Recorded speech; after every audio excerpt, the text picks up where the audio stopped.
ஓம் சுக்லாம் பரதரம் விஷ்ணும் சசிவர்ணம் சதுர்புஜம் பிரசன்னவதனம் தியாயேத் சர்வ விக்னோபசாந்தயே. சரஸ்வதி நமஸ்துப்யம் வரதே காமரூபிணி வித்யாரம்பம் கரிஷ்யாமி சித்திர்பவது மே சதா. குருர் பிரம்மா குருர் விஷ்ணுः குருர்தேவோ மகேஸ்வரः குரு சாக்ஷாத் பரபிரம்ம தஸ்மை ஸ்ரீ குரவே நமः. ஓம் சகனாவவது சகனௌ புனக்து சக வீர்யம் கரவாவஹை தேஜஸ்வினாவதீதமஸ்து மா வித்விஷாவஹை. ஓம் சாந்தி சாந்தி சாந்தி.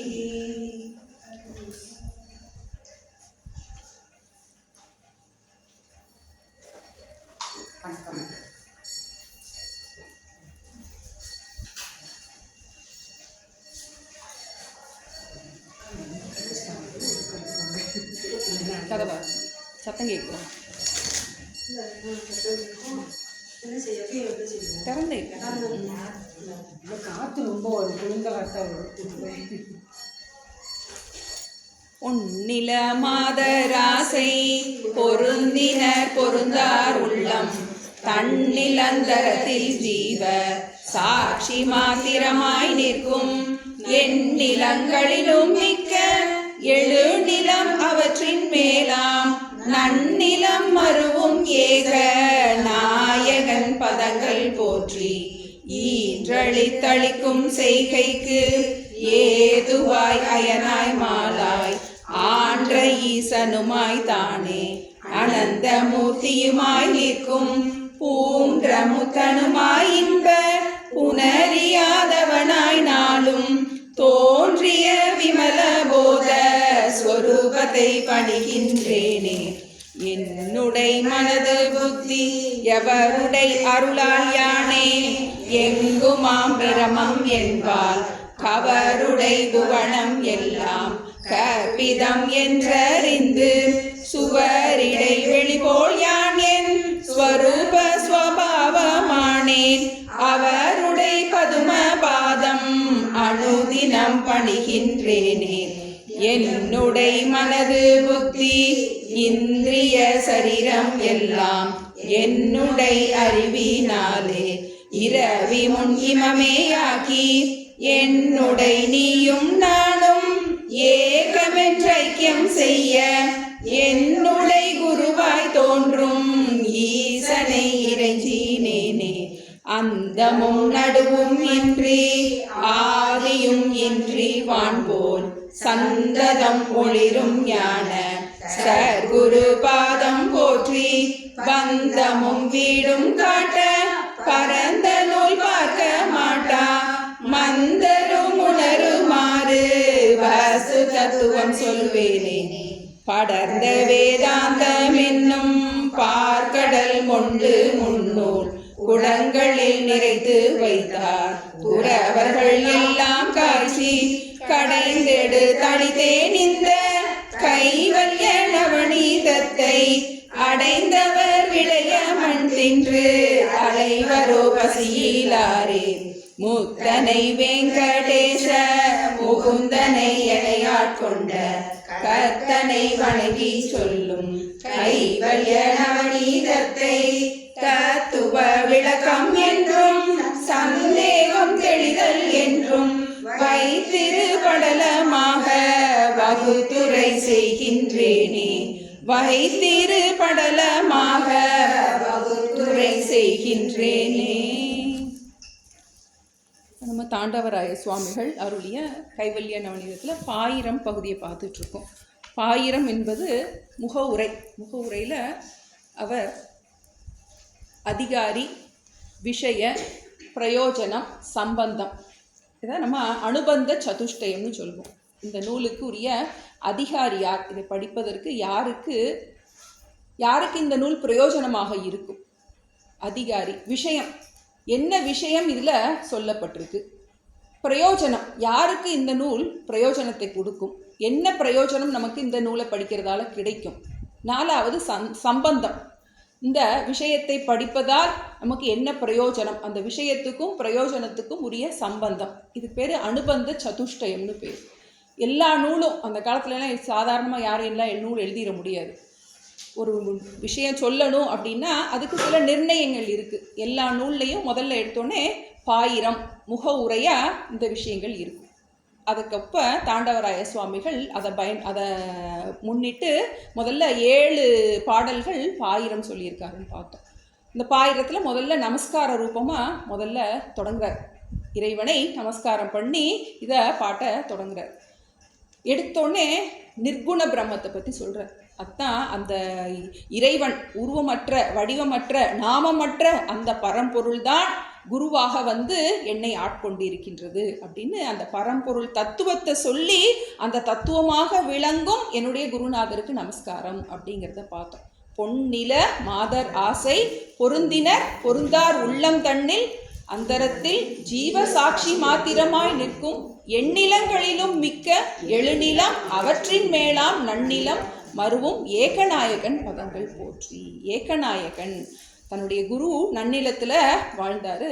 அந்த நன்னிலம்தான் எனக்கு உலகத்தில் என்னென்னமோ எல்லாம் எங்கே போனால் மோட்சம் அங்கே போனால் மோட்சம்னு சொல்கிறோம். திருவண்ணாமலை நினச்சாலே மோட்சம் அப்படின்னு ஒவ்வொரு ஸ்தலத்துக்கும் நம்ம அந்த மோட்சபுரி அப்படின்னு 7 நிலங்கள் சொல்லப்பட்டிருக்கு சாஸ்திரத்தில்.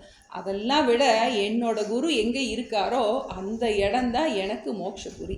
அந்த நன்னிலத்தில் இருக்கும் என்னுடைய குருநாதருக்கு நமஸ்காரம் அப்படின்னு அதை குரு நமஸ்காரமாகவும் எடுத்துக்கலாம். அந்த பரம்பொருள், எந்த பரம்பொருள் எல்லாருடைய எல்லோருள்ளும் இருக்கின்றதோ, எல்லாருள்ளும் எந்த பரம்பொருள் இருக்கின்றதோ, நல்லவன் கெட்டவன் ஆசை இருக்கிறவன் ஆசை இல்லாதவன் எல்லாருக்கும் எல்லோருள்ளும் அந்த பரம்பொருள் தான் இருக்கின்றது. அப்படிப்பட்ட அந்த பரம்பொருளுக்கு நமஸ்காரம் அப்படின்னு நிர்குண பிரம்மத்தை முதல் பாடலில் சொன்னாருன்னு பார்த்தோம். 2வது பாடலில் அதே குருவை உருவ கடவுளாக சொன்னார். என்ன சொன்னார் நம்ம பார்த்தோம்.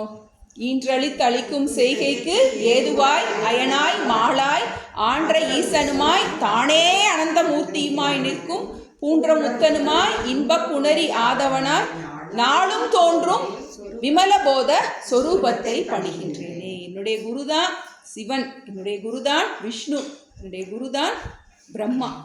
குரு சாக்ஷாத் பரபிரம்ம, குரு பிரம்மா குரு விஷ்ணு. அப்போ என்னுடைய குருதான் உருவக்கடவுளாகவும் இருக்கின்றார் அப்படிங்கிறத சொன்னார். 2வது பாடலில் சொன்னார். 3வதுல நமக்கு குருவோடைய எப்படிப்பட்ட பிரயோஜனம் எனக்கு கிடைச்சது அப்படின்னு சொல்லி அந்த குருவை நமஸ்காரம் பண்ணுறார்.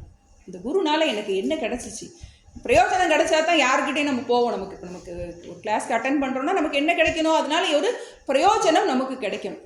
இந்த குரு எனக்கு என்ன கொடுத்தாரு, என்ன மேலான கருத்து இருக்கிறதுல ஹையஸ்ட் தத்துவத்தை சொல்கிறார். எவருடைய அருளால் 3 விஷயம் சொல்கிறாருன்னு பார்த்தோம். யானே எங்குமாம் பிரம்மம், என்ன புரிஞ்சுக்கிட்டேன் நான் வந்து என்ன இந்த உடம்பா நினச்சிட்டு இருந்தேன். ஆனால் குரு என்ன சொன்னார், நீ எங்கும் நீக்கமறை நிறைந்திருக்கும் அந்த மெய்ப்பொருள் நீயே அப்படின்னு ரொம்ப ஹையஸ்ட் விஷயத்தை சொல்கிறார். யானே எங்குமாம் பிரம்மம் கவருடை புவனம் எல்லாம் கற்பிதம்.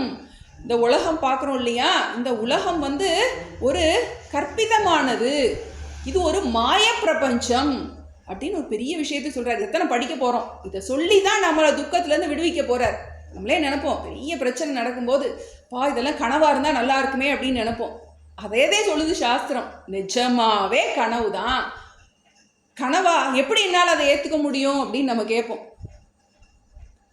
அதை எப்படின்னு அதை சொல்ல போகிறார், நம்மளை ஏற்றுக்க வைக்க போகிறார். எப்படி வந்து கொஞ்சம் கூட உண்மை இல்லாத ஒன்றை நம்ம உண்மைன்னு நினச்சி கஷ்டப்பட்டுட்டு இருக்கோம். கற்பிதம் கவருடை புவனம் எல்லாம் கற்பிதம். கனவுல ஜனகரோட கதையில் ஒன்று வரும்.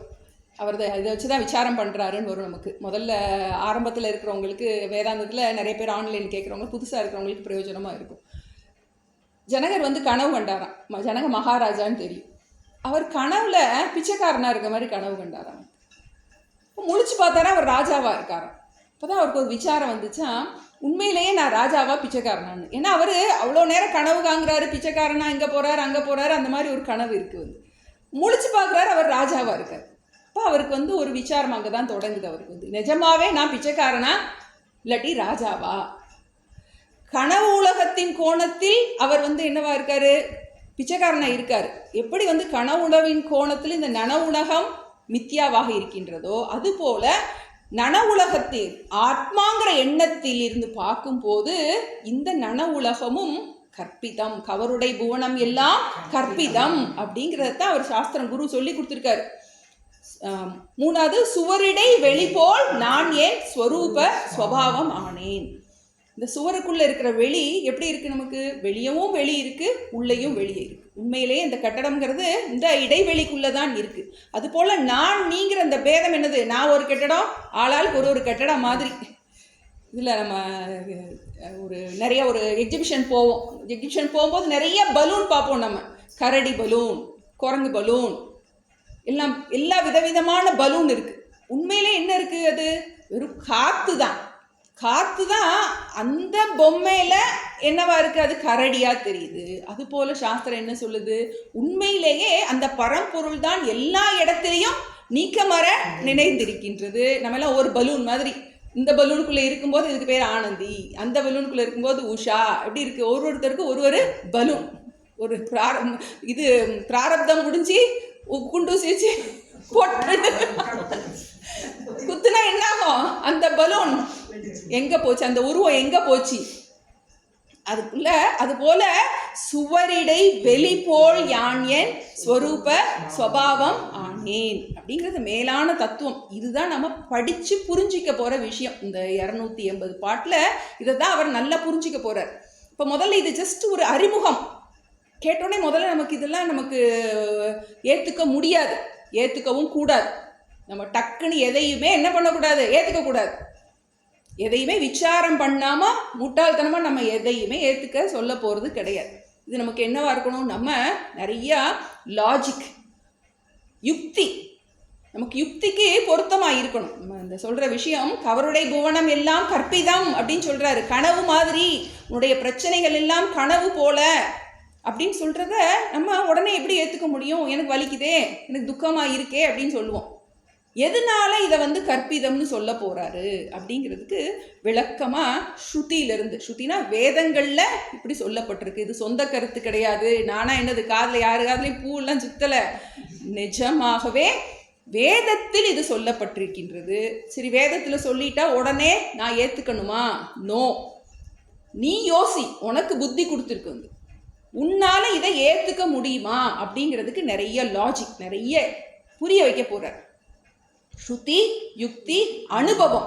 உன்னுடைய அனுபவத்துக்கு அது ஏற்றுக்கொள்ள முடிகின்றதா? 3 விஷயம். இது 3 தான் வேதாந்தத்துக்கு அடிப்படை சாரமாக இருக்கின்றது. எந்த விஷயத்தையும் நம்ம ஸ்ருதியில் சொல்லியிருக்கணும். இது யாருடைய சொந்த கருத்தாகவும் இருக்கக்கூடாது. ஸ்ருதி, வேதம் என்பது இறைவனுடைய வார்த்தைகள். எந்த ஒரு தனி மனுஷனும் அதை எழுதுனது கிடையாது. அவனுடைய எந்த மனிதருடைய சொந்தமான கற்பனை கிடையாது. ரிஷி முனிவர்கள் தங்களுடைய தபோபலத்தினால் கண்டு உணர்ந்த மந்திரங்கள்.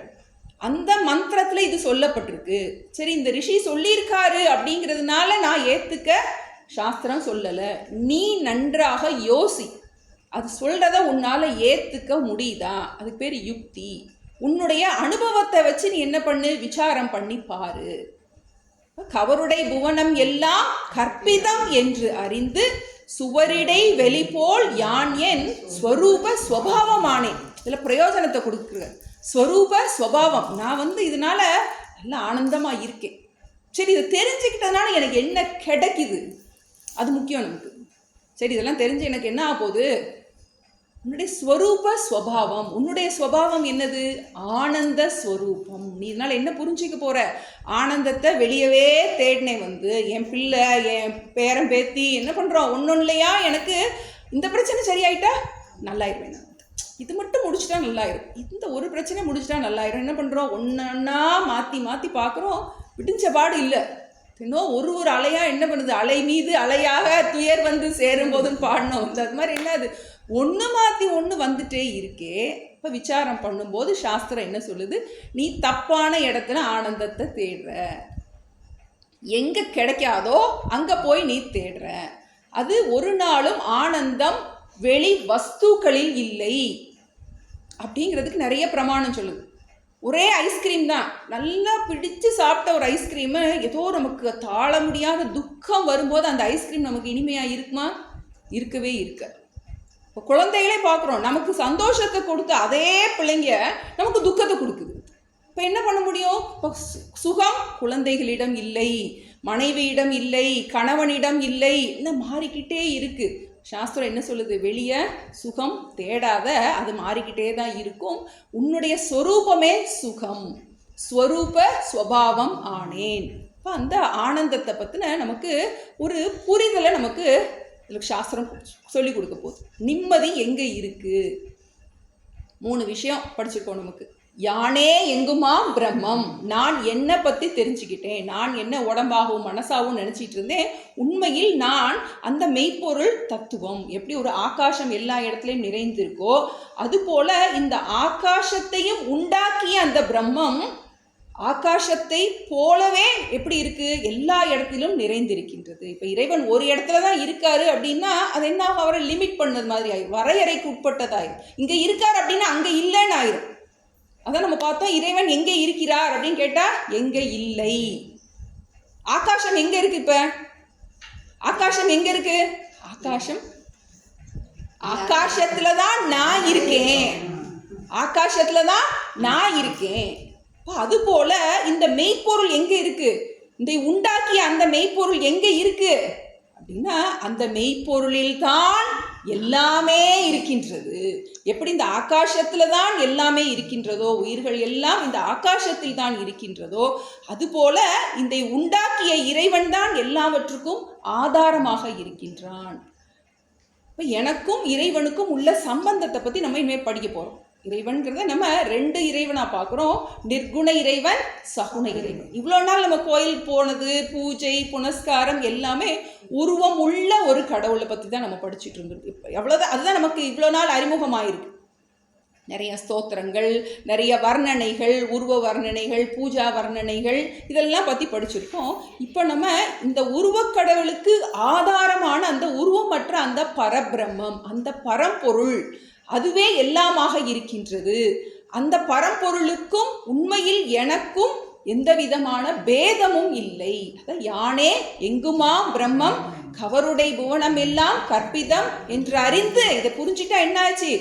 என்னுடைய சொரூப சுபாவமானேன். இதை புரிஞ்சுக்கிட்டதுனால எனக்கு ஒரே நிம்மதியாக நான் இருக்கின்றேன் அப்படிங்கிறத 3வது பாட்டில் முடிச்சாருன்னு பார்த்தோம். இனி 4வதுல திரும்பவும் இறைவனை குருவை பற்றி திரும்பவும் பிரயோஜனத்தை சொல்லி குருவை நமஸ்காரம் பண்ணுறாரு. விழுந்து குருவை நமஸ்காரம் பண்ணுறாரு. ஐயோ என்னை புரிய வச்சுட்டியே, துக்கத்திலேருந்து என்னை காப்பாற்றிட்டியேன்னு என்ன பண்ணுறாரு? அப்படி ஒரு அனுதினம் பணிகின்றேனே சொல்கிறாரு. தினம் எப்போ சதாகாலமும் குருவை எப்பெல்லாம் நமக்கு இந்த ஞானம் ஞாபகத்துக்கு வருதோ அப்போல்லாம் அதை கொடுத்த அந்த குரு, என்னை இப்படி காப்பாற்றிட்டியே, இவ்வளோ பிரச்சனையிலேருந்து என்னை விடுவிச்சிட்டியே அப்படின்னு நன்றி உணர்வின் காரணமாக அவர் அனுதினம் பணிகின்றேனே.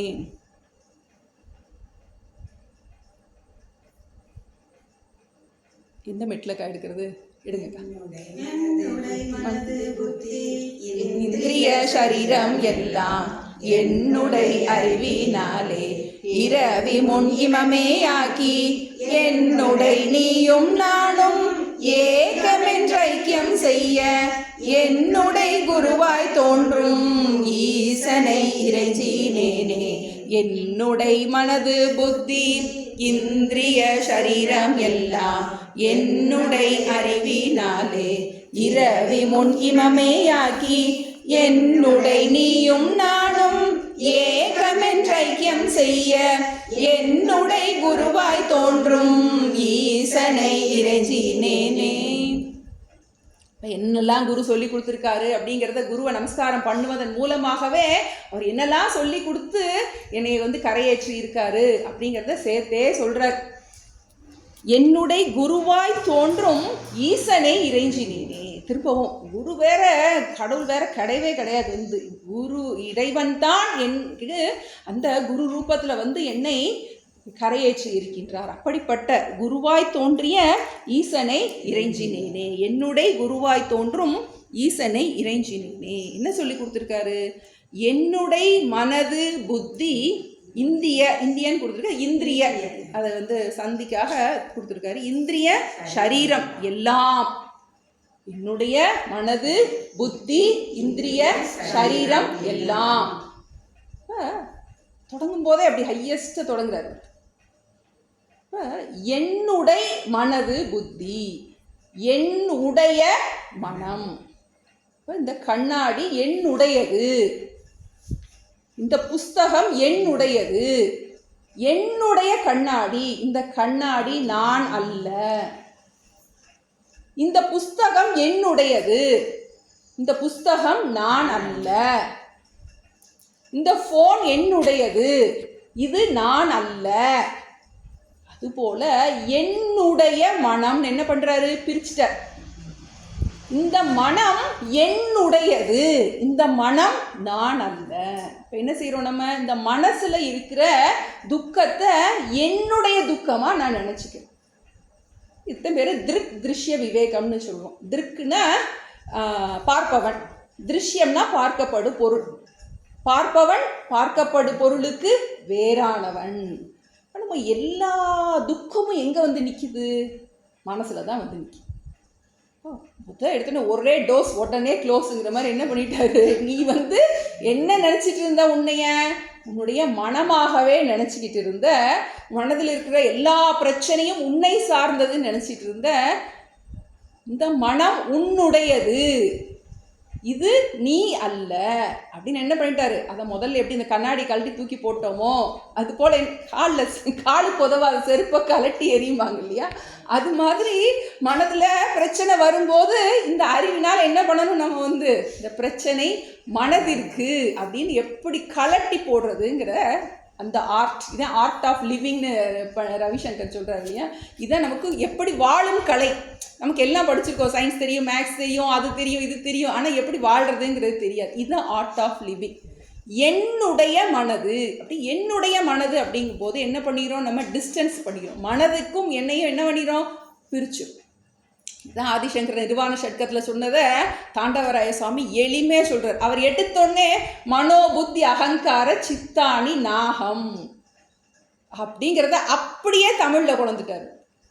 மனம் புத்தி அகங்காரம் சித்தா நாகம், இதெல்லாம் நான் அல்ல அப்படின்னு அவர் தொடங்கினதை இவர் நமஸ்காரம் பண்ணுறதன் மூலமாக என்னுடைய மனம், என்னுடைய புத்தி. நம்ம என்ன சொல்லுவோம், எனக்கு இதெல்லாம் தெரியலை, எனக்கு இது புரியலை, நான் அதை படிக்கலை அப்படின்னு என்ன பண்ணுவோம், அதில் நமக்கு ஒரு கவலை வரும் நமக்கு. இப்போ இந்த புத்தியும் அறியப்படுகின்றது. நான் புத்திசாலி அப்படிங்கிற கர்வம்லாம் வரும் நமக்கு வந்து.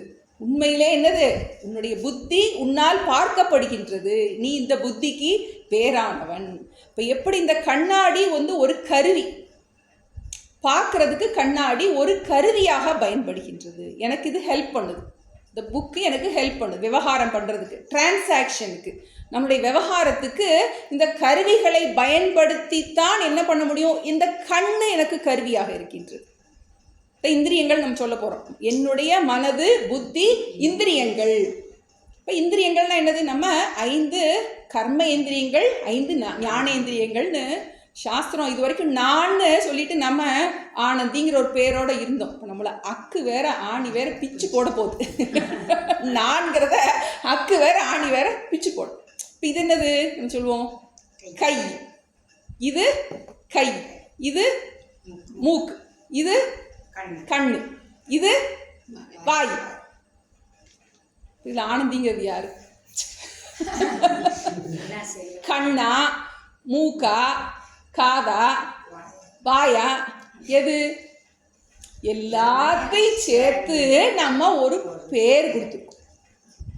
இது எல்லாமே என்னது, தனித்தனியாக நான் பயன்படுத்துகின்ற கருவிகள்.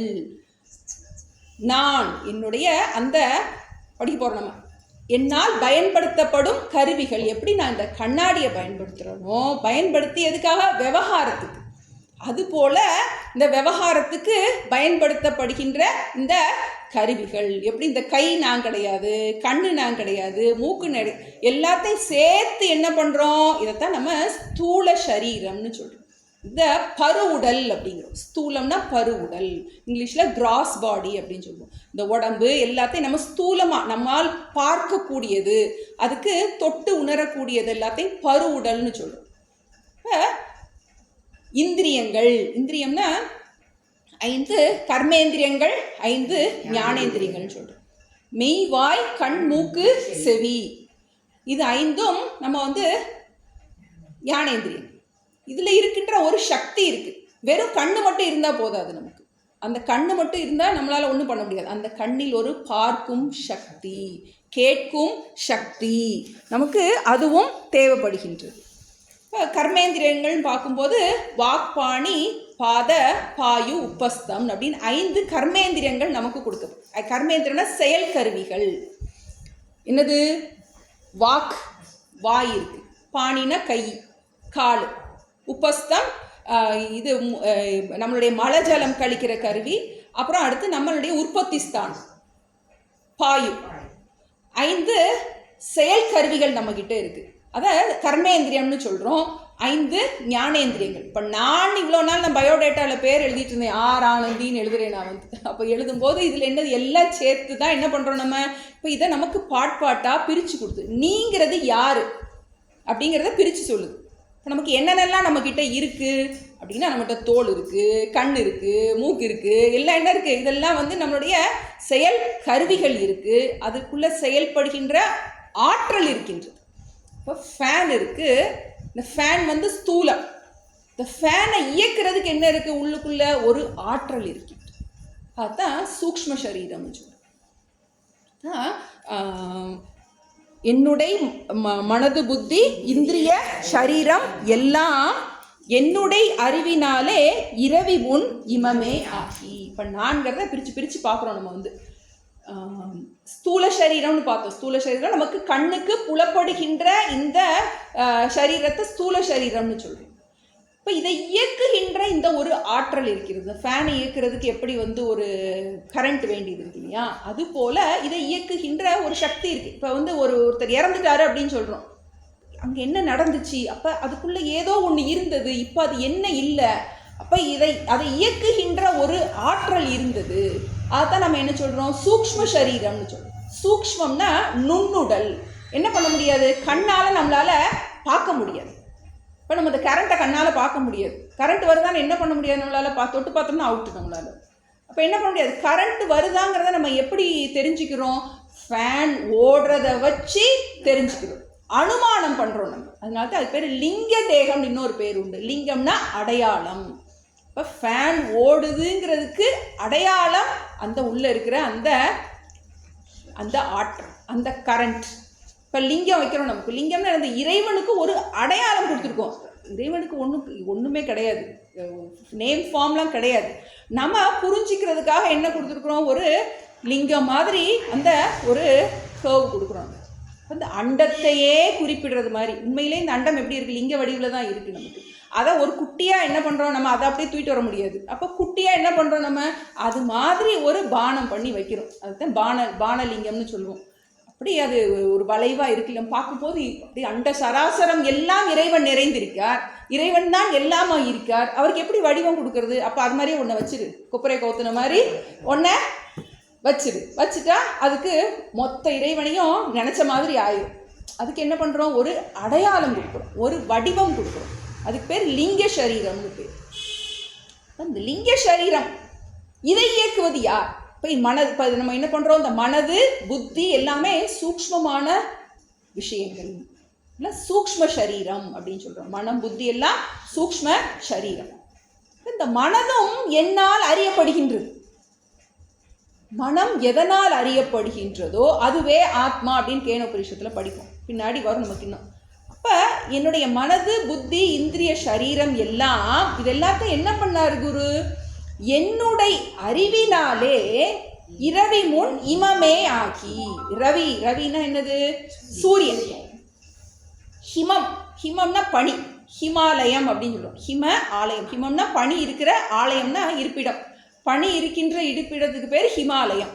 இப்போ குரு இந்த அறிவினால் சொல்லி கொடுத்த அறிவினால் என்னாச்சு, நான் இது வரைக்கும் என்னைய உடம்பாகவும் மனசாகவும் புத்தியாகவும் நினச்சி என்ன பண்ணிட்டு இருந்தேன், அதுக்கு சத்தியத்தை புத்தி கொடுத்துட்டு இருந்தேன். இப்போ என்ன பண்ணிட்டாரு குரு, என்ன பண்ணிட்டாரு, குரு சொன்னதுக்கப்புறம் இவெல்லாம் என்னாச்சு, இரவி முன் இமமே ஆக்கி. எப்படி ஒரு சூரியன் வந்த உடனே பனி எங்கே போகுது, காணாமல் போயிடுது, அதுக்கு இருப்பில்லாமல் போய்கின்றது. அதுபோல் குரு எனக்கு நான் யாருங்கிறத புரிய வச்சுட்டேன். நான் இவ்வளோ நாள் இந்த கண்ணுக்காத மூக்கத்தை நான் நினச்சிட்டு இருந்தேன். இந்த நான் கண்ணுக்காத மூக்குன்னு நினச்சதுனால எல்லா கண்ணுக்காத மூக்கும் என்னாச்சு, எனக்கு ஒரு பிள்ளைக்கு கண்ணுக்காத மூக்குன்னு நான் அம்மாவாயிட்டேன், அதுக்கு ஒரு பிள்ளை வந்துச்சு, அதுக்கு ஒரு பிள்ளை வந்துச்சு, என்னாச்சு பேரன் பேத்தின்னு இப்படியே போயிட்டு இருக்கு. இப்போ உண்மையிலே குரு என்ன பண்ணிட்டாரு, இதெல்லாம் என்னுடையது, இதெல்லாம் உன்னுடையது, இது நீ கிடையாதுன்னு என்ன பண்ணிட்டாரு, அதுலேருந்து என்னைய பிரித்து கொடுத்துட்டாரு. இப்போ என்ன ஆயிடுச்சு, அதுக்கு வர்ற பிரச்சனை எல்லாம் உண்மையில் ஆத்மாவாகிய என்னை தொட முடியாது அப்படிங்கிற அந்த பெரிய ஞானத்தை எனக்கு கொடுத்துட்டார். அதனால என்னாச்சு, என்னுடைய துன்பம் எல்லாம் என்னாச்சு, இரவி முன் இமமே ஆக்கி. என்னுடைய பிரச்சனை எல்லாம் என்ன ஆயிடுச்சு, எப்படி சூரியன் வந்தோடனே பனி காணாம போதோ அதுபோல எப்படி ஆச்சு, அறிவினால். நான் புரிஞ்சுக்கணும், அறிவினால் போச்சு. பிரச்சனை நிஜமாவே இருக்கு, பிரச்சனைலாம் எங்கேயும் போகாது. பிரச்சனை அதனுடைய சத்தியத்துவ புத்தி என்ன ஆயிடுச்சு, குறைஞ்சிச்சு, அது போயிடுச்சு. இப்போ அந்த அறிவினால் என்ன பண்ணுறேன், நான் புரிஞ்சுக்கிட்டேன் இந்த பிரச்சனை எனக்கு இல்லை மனதுக்கு, எனக்கு இல்லை உடம்புக்கு, எனக்கு இல்லை புத்திக்கு, எனக்கு இல்லை இந்திரியங்களுக்கு அப்படின்னு எப்போ என்னுடையது அப்படின்னு பிரிச்சுட்டனோ நான் அதுக்கு வேறானதான் ஆயிடும். இப்போ அதில் இருக்கிற சுகதுக்கம் எல்லாம் சுகத்தையும் சேர்த்து போடணும். என்ன சுகம் கிடைச்சாலும் அது மனதை சார்ந்தது, என்ன துக்கம் கிடைச்சாலும் அது புத்தியை சார்ந்தது. அதை பார்க்கும் நான் இந்த சுகதுக்கத்திற்கு வேறானவனாக இருக்கின்றேன். இந்த அறிவு வந்த உடனே என்னாச்சு, என்னுடைய துக்கம் எல்லாம் சூரியன் பட்ட பனி போல நீங்கி விட்டது. என்னுடைய அறிவினாலே இரவி முன் இமமே ஆக்கி என்னுடைய நீயும் நானும் ஏக்கம் என்று ஐக்கியம் செய்ய. அடுத்து என்ன சொல்லி கொடுத்துருக்காரு குரு, என்ன சொல்லியிருக்காரு அப்படின்னா, என்னுடைய நீயும் நானும் ஏக்கம் என்று ஐக்கியம் செய்ய. குருவை ஏற்கனவே என்ன சொல்லிட்டாரு, கடவுள்னு சொல்லிட்டார். இப்போ இந்த இடத்துல அந்த இறைவனை ஆக்கிட்டார், சாட்சாத் பரபிரம்ம இறைவனாக்கிட்டார். இப்போ இறைவனுக்கும் தனக்கும் உள்ள சம்பந்தத்தை இப்போ கொண்டு வர்றார். இறைவனுக்கும் நம்ம சொல்கிறோம் ஜீவாத்மா பரமாத்மான்னு சொல்கிறோம். இறைவன் பரமாத்மா, மனிதன் ஜீவாத்மா. ஜீவ ஆத்மா பரம ஆத்மா, பரம ஆத்மா ஜீவ ஆத்மா, மறக்கக்கூடாது. ஜீவ ஆத்மா பரம ஆத்மா, ஜீவ ஆத்மா பரம ஆத்மா. ரெண்டுல என்ன ஒன்றா இருக்கு, ரெண்டுல என்ன ஒன்றா இருக்கு, ஆத்மா என்பது ரெண்டிலும் ஒன்றாக இருக்கின்றது. ஜீவனுக்கும் ஆதாரம் ஆத்மா, இறைவனுக்கும் ஆதாரம் ஆத்மா. அதை புரிய வச்சாராம். இறைவனுக்கும் அந்த ஜீவனுக்கும் உள்ள சம்பந்தம் எப்படிப்பட்டது, உண்மையில் என்ன பேதம் சிறிதும் இல்லவே இல்லை. இறைவனுக்கும் ஜீவனுக்கும் எந்த விதமான பேதமும் இல்லை. ஆதாரமான பொருள் ஜீவனுக்கும் அந்த ஆத்மாதான், அந்த இறைவனுக்கும் அந்த ஆத்மாதான் ஆதாரமாக இருக்கின்றது. ஏக்கம் என்று ஐக்கியம் செய்ய. ரெண்டும் வேறல்ல, ஒன்றே. இறைவனுக்கு ஆதாரமானதும் பகவானுக்கு ஆதாரமாக உள்ளதும் அந்த மெய்ப்பொருள் தத்துவம் வேறு வேறு அல்ல, இரண்டும் ஒன்றே என்பதை என்ன பண்றாரு, புரிய வச்சுட்டார். என்னுடைய நீயும் நானும் ஏக்கம் என்று ஐக்கியம் செய்ய என்னுடைய குருவாய் தோன்றும் ஈசனை இறைஞ்சினேனே. அப்படிப்பட்ட அந்த பெரிய மகா தத்துவத்தை எனக்கு புரிய வச்ச அந்த இறைவனை, அந்த இறைவனாகிய அந்த பரம்பொருளை நான் வணங்குகின்றேன். குரு வேற பரம்பொருள் வேறு. இந்த திருமந்திரத்தில் ஒரு பாட்டு வரும், உடம்பினை முன்னம் இழுக்கென்று இருந்தேன், உடம்பினுள்ளே ஒரு பொருள் கண்டேன், உடம்பினுள்ளே உத்தமன் கோயில் கொண்டுள்ளான் என்று உடம்பினை யான் இருந்து ஓம்புகின்றேன். உடம்பை முன்னாடி இழுக்கென்று இருந்தேன், உடம்பு தானே அப்படின்னு சொல்லிட்டு என்ன பண்ணுறேன், அதை கண்டுக்காமல் இருந்தேன். அப்புறம் உடம்பின் உள்ளே ஒரு பொருள் கண்டேன், அதில் தான் மெய்ப்பொருள் அங்கே தான் இருக்குது அப்படின்னு முதல்ல புரிஞ்சுக்கிட்டேன். அந்த மெய்ப்பொருள் அதுதான் இயக்கிக்கிட்டு இருக்கு. எந்த பொருள் இதை எந்த ஒரு ஆதார சக்தி இந்த உடலை இயக்கிக்கின்றதோ அந்த மெய்ப்பொருள் நானே அப்படின்னு புரிஞ்சுக்கிட்டேன். உடம்பின் உள்ளே உத்தமன் இருந்து ஓம்புகின்றான். அந்த உத்தமன், அந்த மெய்ப்பொருள் என்னுள் இருக்கின்றான், உன்னுள் இருக்கின்றான், எல்லா உடம்பினுள்ளும் இருக்கின்றான் என்பதை அறிந்து உடம்பினை ஓம்புகின்றேனே அப்படின்னு ஒரு பாட்டு. உடம்பு என்னுடையது, நான் உடல் அல்ல. மனம் என்னுடையது, நான் மனம் அல்ல. புத்தி என்னுடையது, நான் புத்தி அல்ல.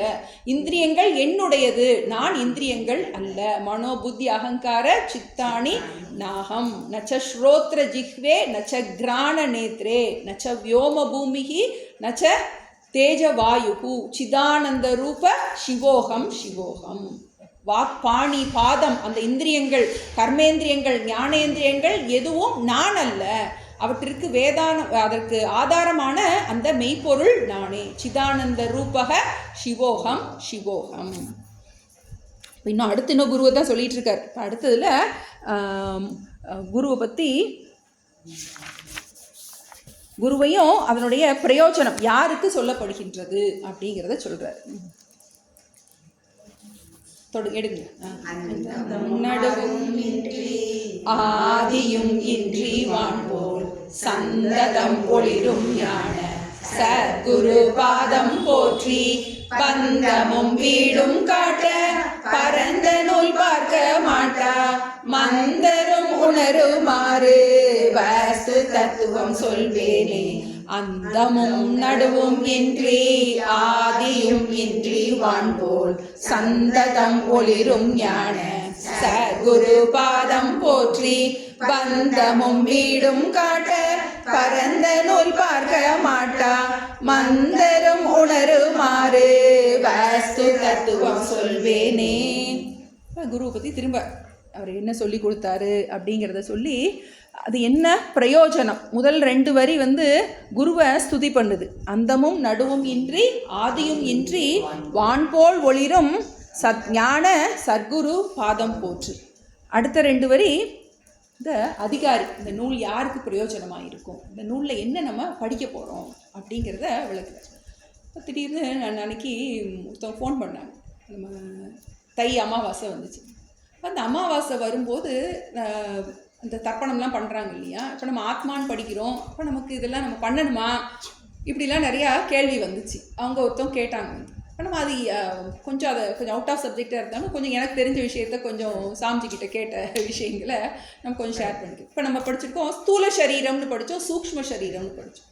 இந்த உடம்பு ஸ்தூல சரீரம், இதை இயக்குகின்ற இந்த சக்திக்கு பேர் ஒரு சூக்ஷ்ம சரீரம். இப்போ மரணம்னா என்னன்னு முதல்ல நமக்கு தெரியணும். இப்போ இறந்தவங்களை பற்றி தெரியணும்னா இப்போ இறப்புனா என்னன்னு தெரியணும், எது இறக்கின்றதுன்னு தெரியணும், இப்போ எது இறக்காததுன்னு தெரியணும். இதெல்லாம் நமக்கு தெரியணும் கொஞ்சம். மரணம்னா என்ன, எது மரணிக்கின்றது, எது மரணம் இல்லாதது, இதெல்லாம் நமக்கு தெரியும். இப்போ ஸ்தூல சரீரம் என்ன செய்யுது, மரணிக்கின்றது. இந்த உடம்பு என்னது, அது அழியக்கூடியது, பஞ்சபூதங்களால் உண்டானது. என்ன பண்ணுது, ஸ்தூல பஞ்சபூதங்களால் உண்டானது, அந்த கலவையினால் உண்டாகுது. இதெல்லாம் படிக்க போகிறோம் நம்ம, எப்படி உடம்பு அப்படிங்கிறலாம் படிக்க போகிறோம். இப்போ இந்த சரீரம் என்னது, இதுக்கு கொஞ்சம் டெம்பரரி தான், கொஞ்ச நாளைக்கு இருக்கும். இதை இயக்குகின்ற அந்த ஆற்றலுக்கு சூக்ஷ்ம சரீரம்னு சொல்கிறோம். அந்த சூக்ஷ்ம சரீரம் தான் என்ன பண்ணுது, ஒரு உடம்பிலிருந்து இன்னொரு உடம்புக்கு போகின்ற, அதுதான் நம்ம மரணம்னு சொல்கிறோம். இந்த உடலுடைய அழிவை இறப்புன்னு சொல்கிறோம்.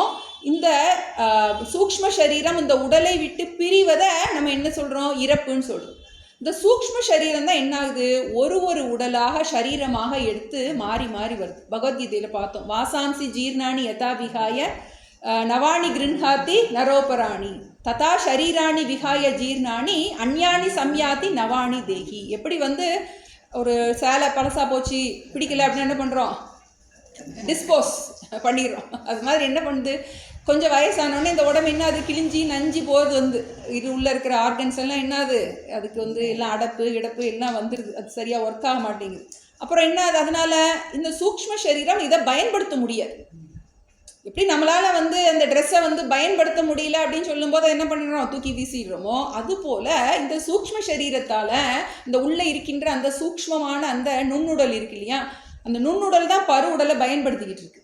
இந்த நுண்ணுடல் என்ன பண்ணுது, இனிமேல் இதில் ஒன்றும் பண்ண முடியாது, இது ஒர்க் பண்ணாது அப்படின்னு சொல்லிட்டு என்ன பண்ணுது, இதுக்கு வந்து இதனுடைய கர்மா இந்த சரீரத்தில் முடிஞ்சு போச்சு. ஆனால் அந்த சூக்ஷ்ம சரீரத்துக்கு ஒரு கர்மா இருக்கு வந்து, அது என்ன பண்ணுது, அதுக்கு இங்கே முடிஞ்சிச்சு, இங்கே எக்ஸ்பைரி டேட் ஆயிடுச்சு. என்ன பண்ணும் அடுத்து, அதுக்கு அடுத்த உடம்பு கிடைக்கும். அடுத்த உடம்புக்கு அது போகிறது தான் மரணம்னு சொல்கிறோம். இப்போ இந்த அடுத்த உடம்புக்கு போகிறது வரைக்கும் அது பித்ருலோகத்தில் இருக்கலாம், பலவிதமான லோகங்களில் இருக்கலாம். அதுக்கு அடுத்த உடம்பு போனால் அடுத்த உடம்புக்கு ட்ராவல் ஆகிடும். நம்ம எதுக்காக இந்த தர்ப்பணங்கள் இதெல்லாம் பண்ணுறோம் அப்படிங்கிறத பற்றி அவங்க கேட்டாங்க. பண்ணணுமா, வேண்டியது இல்லையா, இது பண்ணணும், அது என்ன ஆகுது, எப்படி ஆகுது அப்படிங்கிறத பற்றி நமக்கு ரொம்ப டீப்பாக தெரியணும். நம்ம யோகி ஆகணும், இல்லாட்டி சித்தர்கள் ஆகணும், இல்லாட்டி நம்ம இறைவனாக இருக்கணும். அது எப்படி இருக்குங்கிறத நம்மளால் கண்ணாலெல்லாம் நம்ம பார்த்து தெரிஞ்சிக்க முடியாது. நிறையா தியானம் பண்ணுனா அவங்களால அந்த யோக சக்தியினால் தெரிஞ்சிக்க முடியும் அப்படிங்கிறது நம்மளுடைய நம்பிக்கை.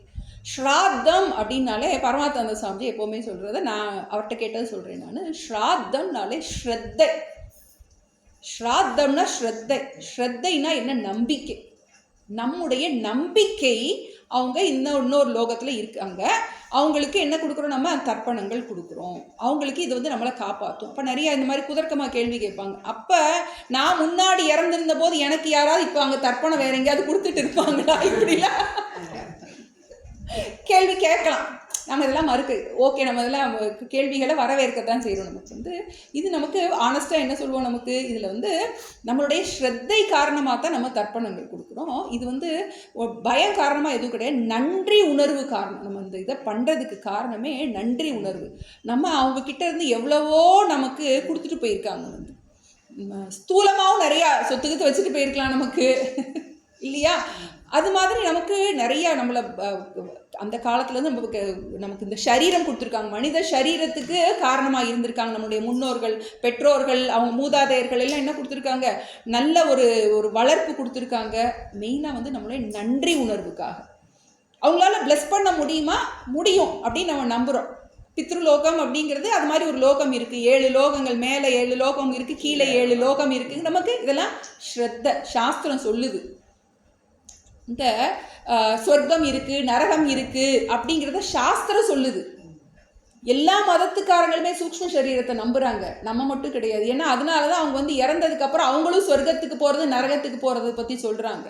சொர்க்கத்துக்கு நரகத்துக்கு எது போகுது, இந்த உடம்பு இறந்துருச்சு, அப்போ இதுக்குள்ளே இருக்கின்ற அந்த சூக்ஷ்ம சரீரம் தான் போகிறதுங்கிறத எல்லா மதத்துக்காரங்களும் ஏற்றுக்கிறாங்க. நம்ம மறுபிறவி வச்சுருக்கோம். அவங்க போனீங்கன்னா அங்கே போனீங்கன்னா மொத்தமாக அங்கேயே கிடக்கணும், இங்கே நரகத்துக்கு போனீங்கன்னா நரகத்திலே கிடக்கணும். நம்ம அதில் அவங்களுக்கு ஒரு வாழ்க்கை தான் அவங்களை பொறுத்த வரைக்கும்.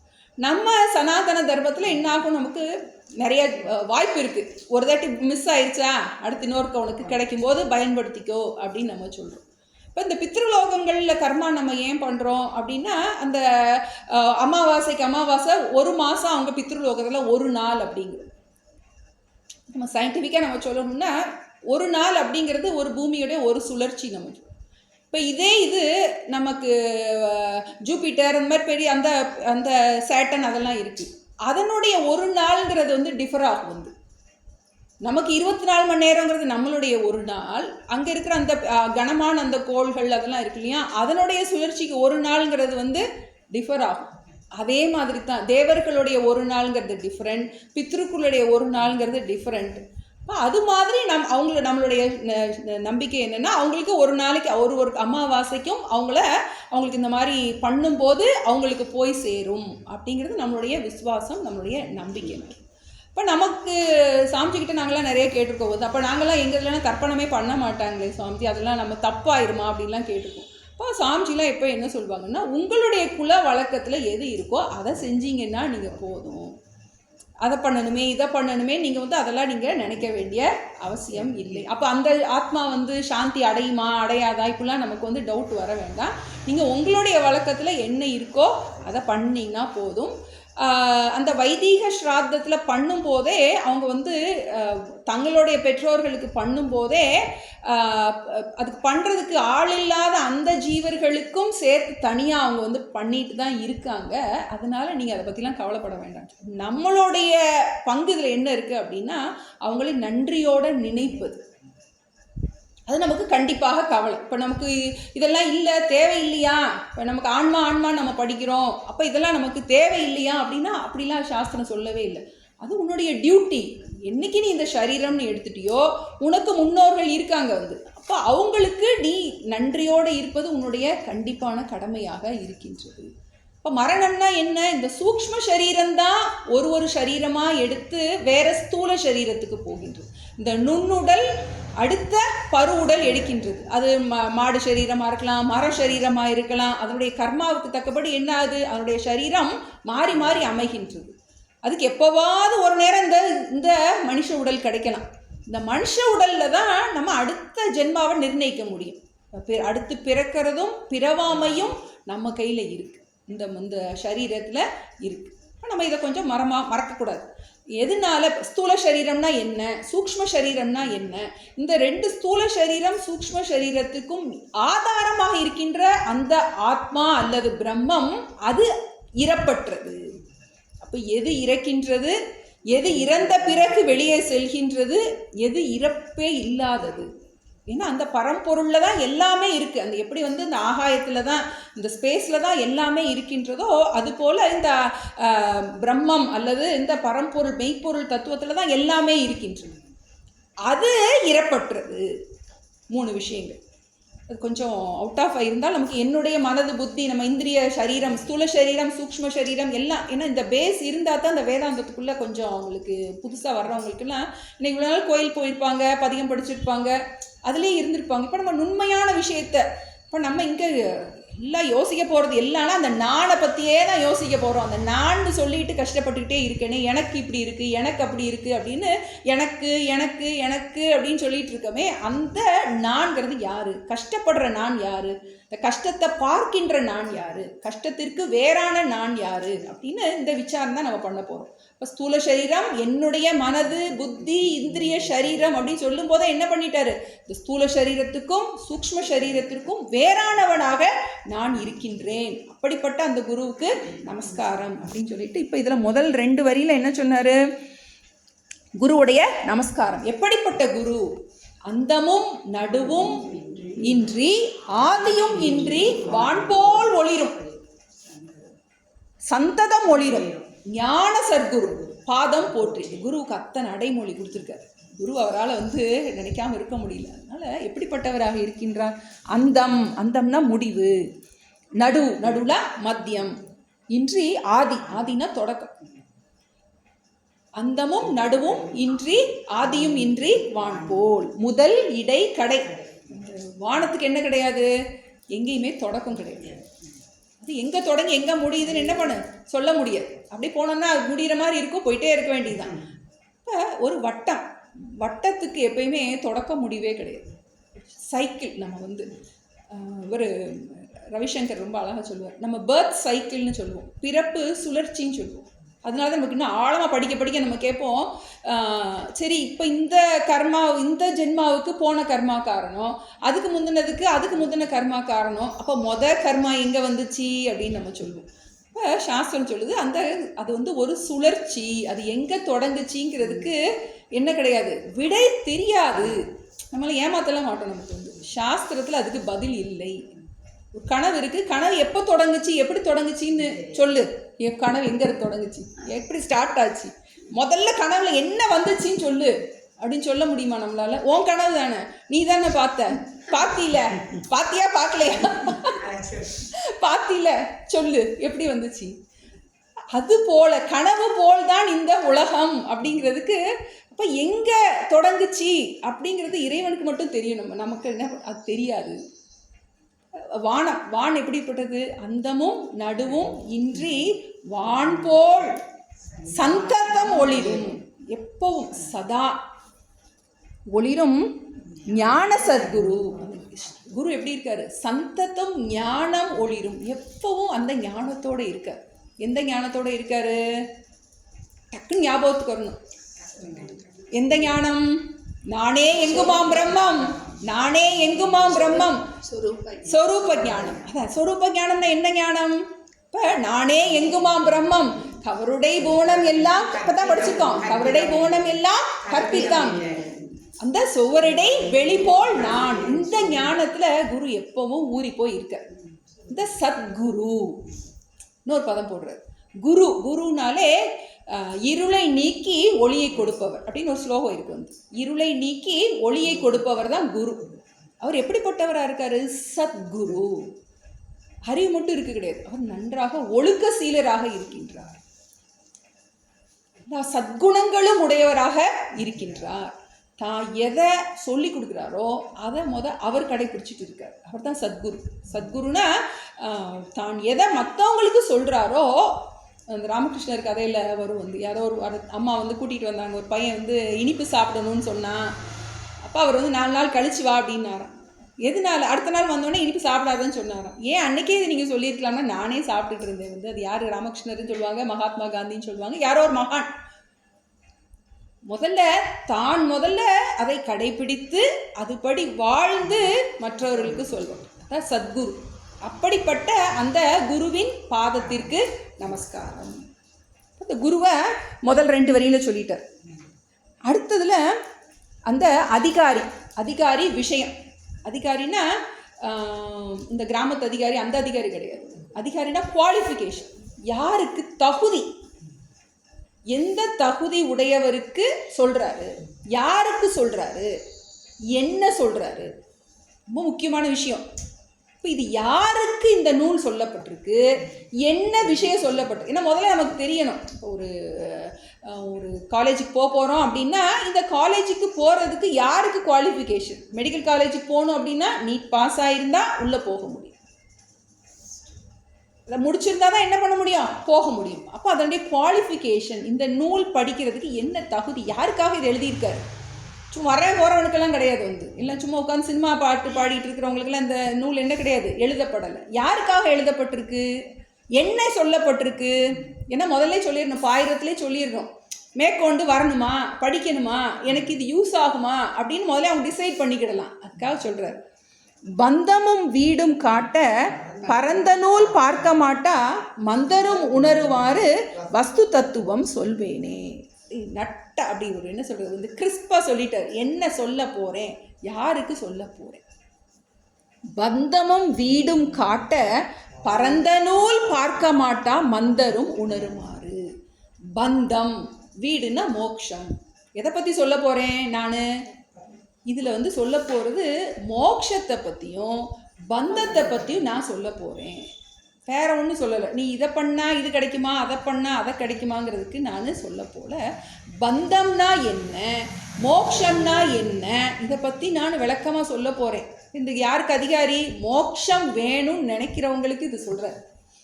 இல்லை எனக்கு என்னுடைய குடும்பம், என்னுடைய பிரச்சனைகள், இதுலேயே நான் இருக்க போகிறேன் அப்படின்னா சாஸ்திரம் மறுக்கிறது கிடையாது. ஓகே, நீ போயிட்டு வா. உனக்கு போயிட்டு நீ வந்து என்னைக்காவது ஒரு நாள் இதெல்லாத்தையும் ஒரு நாள் உன்னாலே சால்வ் பண்ண முடியும் அப்படின்னு நினச்சிங்கன்னா அதுவே இரு. இல்லை எல்லாம் முடியாது அப்படின்னு புரிஞ்சுக்கிட்ட, எனக்கு மோட்சம்தான் வேணும், முழுமையான நிரந்தர அமைதி வேணும், அதான் நம்ம மோட்சம்னு சொல்கிறோம். இப்போ பந்தம் மோட்சம், பந்தமும் வீடும் காட்ட பரந்த நூல் பார்க்க மாட்டா மந்தர். ஆழமான விஷயங்கள் சொல்ல. பரந்த நூல், பரந்தனா நிறைய விரிவாக நிறையா நூல்கள் இருக்குது. இந்த சாஸ்திரத்தின் மூலமாக தான் நம்ம பந்தம்னா என்ன, மோட்சம்னா என்ன அப்படிங்கிறத புரிஞ்சுக்கணும். முதல்ல மோட்சங்கிறத பற்றி ஒரு தர்ஷனம், இது பேர் தர்ஷனம்னு சொல்லுவாங்க. வந்து தர்ஷனம்னா கண்ணாடிக்கு பேர் தர்ஷனம். எதை பார்க்குறது நமக்கு வந்து இப்போ வந்து சாஸ்திரத்தை தர்ப்பணம்னு சொல்கிறோம். தர்ப்பணம்னா கண்ணாடி. தர்ப்பணத்தின் மூலமாக ஒரு முகம் பார்க்குற கண்ணாடியில் எப்படி நம்மளை பார்த்து நம்ம திருத்திக்கிறோமோ, அதுபோல் சாஸ்திரத்தை பார்த்து நம்ம திருத்திக்கிறோம். என்ன திருத்திக்கிறோம்? நம்மளை பற்றி எப்படி நினச்சிக்கிட்டு இருக்கோமோ அதை நம்ம திருத்திக்கிறோம். எப்படி முகத்தை திருத்திக்கிறோமோ அதுபோல் நம்மளுடைய சிந்திக்கின்ற முறையை நம்ம திருத்திக்கிறோம். இப்போ அதில் அந்த தர்ஷனம் அப்படின்னாலே 7 விஷயங்கள் அதில் கண்டிப்பாக சொல்லப்பட்டிருக்கும். ஒரு எதை பற்றிலாம் நம்ம படிக்க போகிறோம். இப்போ இதில் என்ன படிக்க போகிறோம் அப்படின்னா பந்தம் மோக்ஷம். அதில் பந்த ஸ்வரூபம் என்னன்னு தெரியணும். பந்த ஸ்வரூபம்னா பந்தம்னா என்னன்னு தெரியணும். அந்த பந்தத்திலேருந்து வெளிவருவது எப்படி. பந்த ஸ்வரூபம் பந்த காரணம். பந்தத்துக்கு காரணம் என்ன, பந்தத்தின் ஸ்வரூபம் என்ன. அதுபோல் மோட்சத்துக்கு காரணம் என்ன, மோட்சத்தின் ஸ்வரூபம் என்ன. அப்புறம் ஜீவன்னா யாரு, ஜெகத்துனா என்ன, ஈஸ்வரன்னா என்ன. இந்த 7 விஷயம் நமக்கு கண்டிப்பாக தெரியும். நமக்கு ஆழமான விஷயங்கள். ஜீவன்னா என்ன, நான் ஜீவன்னு சொல்லிட்டு இருக்கேனே, அந்த ஜீவன்கிறது யாரு. இந்த உலகம் சொல்கிறேனே, கஷ்டப்படுறேன்னு சொல்கிறேனே, நான் இந்த ஜீவன் நான் கஷ்டப்படுறேன்னு சொல்கிறேனே, இப்போ அந்த கஷ்டப்படுற அந்த ஜீவன் யார். நம்ம துக்கத்தை கொடுக்கின்ற இந்த உலகம் என்ன, இந்த உலகம் எப்படிப்பட்டது, இதை சிருஷ்டித்த அந்த இறைவன் எப்படிப்பட்டவன். ஜீவன், ஜெகத், ஈஸ்வரன். கஷ்டம்னு சொல்கிறேனே, அந்த கஷ்டத்துக்கு காரணம் என்ன, இந்த கஷ்டத்தின் ஸ்வரூபம் என்ன, அந்த பந்தத்தின் காரணம் என்ன, அந்த பந்த ஸ்வரூபம் என்ன. மோட்சத்தின் காரணம் என்ன, மோட்ச ஸ்வரூபம். நிம்மதி வேணும்னு சொல்கிறேனே, அது நிம்மதினா என்ன, அது எப்படி கிடைக்கும். இப்போ இந்த 7 விஷயங்கள் நமக்கு ஆழமாக விசாரம் பண்ணணும். இப்போ இந்த விசாரங்கள் எல்லாம் எதில் இருக்குது அப்படின்னா, எல்லாமே வேதத்தில் இருக்குன்றாங்க. வேதம் எந்த மொழியில் இருக்குது, சம்ஸ்கிருதத்தில். ஆனால் எனக்கு மோட்சத்தில் ஆசை இருக்குது.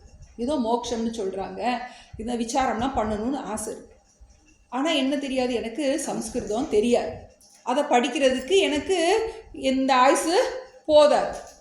அதனால என்ன சொல்கிறாரு, பந்தமும் வீடும் காட்ட பரந்த நூல் பார்க்க மாட்டா மந்த. இந்த பரந்த நூல்ங்கிறது வேதங்கள், உபனிஷதங்கள், பகவத்கீதை, பிரம்மசூத்திரம், இன்னும் நிறைய பிரகரண கிரந்தங்கள் நிறைய இருக்குது. வண்டியாக இருக்குது நம்மளுடைய சாஸ்திரத்தில். ஒரு ஆயுசு பத்தாது இதை நம்ம படித்து முடிக்கிறது. அதை எல்லாத்தையும் படிக்கணும் அப்படின்னா எனக்கு அதுக்குரிய லாங்குவேஜ் இல்லையே, நான் போய் எங்கே போய் படிப்பேன். ஆனால் மோட்சங்கிறது இதில் சொல்லப்பட்டிருக்கு, இந்த நூல்களில் படித்தா நமக்கு தெரிஞ்சுக்கலாம் அப்படின்னா அதை பார்க்க மாட்டா மந்தர்னா மந்தத்தன்மை உடையவர்கள். நான் பெஸ்ட்டு ஸ்டூடெண்ட்லாம் கிடையாது, நான் ரொம்ப புவர் ஸ்டூடெண்ட் தான். இப்போ எனக்கு உணரணுமே, எனக்கு மோட்சம் வேணும்னு மட்டும்தான் எனக்கு தெரியுது. எனக்கு சமஸ்கிருதம் தெரியாது, அந்த லாங்குவேஜ் தெரியாது, அதெல்லாம் என்னமோ தெரியாது. அப்படிப்பட்டவருக்கு யாருக்கா எழுதுறேன்னு சொல்கிறாரு, பந்தமும் வீடும் காட்ட பரந்த நூல் பார்க்க பாட்டா வந்த. பரந்த நூல் பார்க்க மாட்டா மந்தருக்கு என்ன சொல்கிறாரு, பந்தமும் வீடும் காட்ட. அந்த அவருக்கு என்ன சொல்கிறாராம், வஸ்து தத்துவம் சொல்வேனே. வஸ்து தத்துவம் எதை பற்றி சொல்ல போகிறாரு, அந்த வஸ்துவை, அந்த பரம்பொருளை, அந்த மெய்ப்பொருள் தத்துவத்தை, அந்த ஜீவ பிரம்ம ஐக்கியத்தை. ஈஸ்வரன்னா யாரு, ஜீவன்னா யாரு, இந்த ஈஸ்வரனுக்கும் ஜீவனுக்கும் இருக்கின்ற சம்பந்தம் என்ன அப்படிங்கிறத புரிய வைக்க போறாரு. ஈஸ்வரனுக்கும் ஜீவனுக்கும் உள்ள அந்த ஐக்கியம், எப்படி அந்த ஐக்கியம் உண்டாகின்றது என்பதை நான் சொல்வேனே. வஸ்து தத்துவம் சொல்வேனே. சந்ததம் ஒளிரும் சத்குரு பாதம் போற்றின்னு 2 வரியில் என்ன சொன்னார், அந்த குருவை பற்றின ஒரு நமஸ்காரத்தை சொன்னார். அந்தமும் நடுவும் இன்றி ஆதியும் இன்றி வான்போல் ஒளிரும் சந்ததம் ஒளிரும் ஞான சத்குரு பாதம் போற்றி. பந்தமும் வீடும் காட்ட பரந்த நூல் பார்க்க மாட்டா மந்தரும் உணருமாறு வஸ்து தத்துவம் சொல்வேனே. அப்போ இப்போ முதல்ல பரம்பொருள் நமஸ்காரம் நிர்குண பிரம்ம நமஸ்காரம் பண்ணாரு, சகுண பிரம்ம நமஸ்காரம் பண்ணாரு, குருவை நமஸ்காரம் பண்ணாரு, என்ன சொல்லி கொடுத்தாருங்கிறத சொல்லி நமஸ்காரம் பண்ணாரு. இப்போ இந்த 4வது பாட்டில் அந்த 5வது பாட்டில் அந்த அதிகாரி யாருக்கு இது சொல்லப்பட்டது, என்ன சொல்லப்படுகின்றது அப்படின்னு முதல்ல இந்த படம்லாம் ரிலீஸ் பண்ண முன்னாடி டீசர் போடுறாங்க, ட்ரெய்லர் போடுறாங்க இல்லையா, இதுதான் உனக்கு படிக்க போகிற அப்படின்னு என்ன பண்ணுறாரு. அந்த காலமே எல்லாமே இருந்திருக்கு. இப்போ சினிமாவில் பண்ணுறதெல்லாம் என்னது, எல்லாத்தையும் சுட்டு எடுத்துருக்காங்க. அங்கேருந்து கடன் வாங்கின விஷயமே அது மாதிரி ட்ரெய்லர், இந்த முக ஒரு இது என்னது, இந்த பாயிரத்தில் ட்ரெய்லர் படம் மேலே தான் வரப்போகுது, நமக்கு படம் வரப்போகுது. என்ன நமக்கு நம்மளுக்கு ஒரு ஆர்வத்தை தூண்டும் விதமாக அந்த குருவை பற்றி சொல்லும் போதே, அவர் குருவுக்கு நமஸ்காரம் பண்ணும்போதே அந்த நன்றி உணர்வை சொல்கிறாரு. எவ்வளோ விஷயம் சொல்கிறாரு அந்த குருவுக்கு. குரு எப்படிப்பட்ட குருன்னு சொல்கிறாரு, குரு என்ன சொல்லி கொடுத்துருக்காருன்னு சொல்கிறாரு, அந்த நன்றி உணர்வை வெளிப்படுத்துகிறாரு, எல்லாத்தையும் சொல்லியிருக்காரு. இன்னும் நமக்கு அடுத்த கிளாஸில் பார்ப்போம். ஐயனே எனதுள்ளே நின்று அனந்த ஜென்மங்கள் ஆண்ட மெய்யனே உபதேசிக்க வெளிவந்த குருவே போற்றி. உய்யவே முக்தி நல்கும் உதவிக்கோர் உதவினாயேன் செய்யுமாறொன்றும் காணேன் திருவடி போற்றி போற்றி. செய்யுமாறொன்றும் காணேன் திருவடி போற்றி போற்றி. ஓம் பூர்ணமத பூர்ணமிதம் பூர்ணாத் பூர்ணமுதச்யதே பூர்ணஸ்ய பூர்ணமாதாய பூர்ணமேவாவசிஷ்யதே. ஓம் சாந்தி சாந்தி சாந்தி. ஹரிஹி ஓம். ஸ்ரீ குருப்யோ நமஹ. ஹரிஹி ஓம்.